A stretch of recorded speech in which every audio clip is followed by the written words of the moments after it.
In 1852, a minister who served to the poor decided to fulfill his humanitarian efforts in the streets rather than the church. He put all his time and effort in focusing on improving the lives of impoverished children living in the streets of New York City. 1 year later, he established the Children's Aid Society. This man was Charles Loring Brace. He did not believe that orphanages really aided to the children. He initially attempted to better the lives of those with unfit parents by setting up free kindergartens, dental clinics, training programs, reading rooms, and lodging houses for boys. It was not until later that year that he proposed the idea of moving kids out west to work on farms. The first train went out on September 20th in 1854, with 46 boys and girls who ranged from ages 10 to 12. Their destination was in Michigan. All of the children were successfully placed into homes upon arrival. For the most part, the children ranged from ages 6 to 18. When they were given a place to stay, they were used as an extra hand for the chores on the family. More often than not, brothers and sisters would be separated from one another, and most of the kids were unaware of where they were going.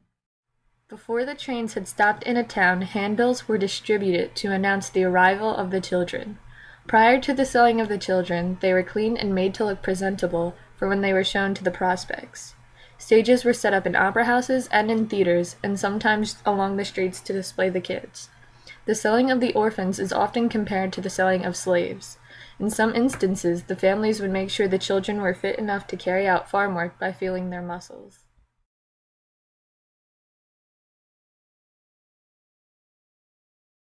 They bring me places, and I don't know where I'm going. My favorite food is breadcrumbs. I don't have a name.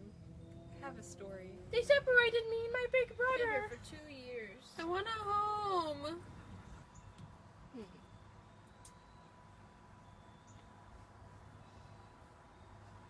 This one looks good for housework.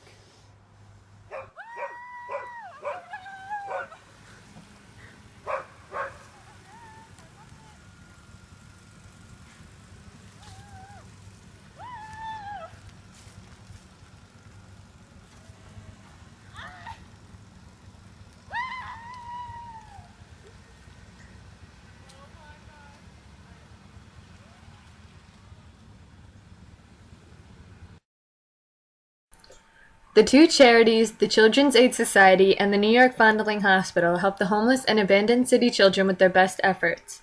The Orphan Trains stopped in over 45 states, including Canada and Mexico. More than 120,000 children were auctioned off in the West.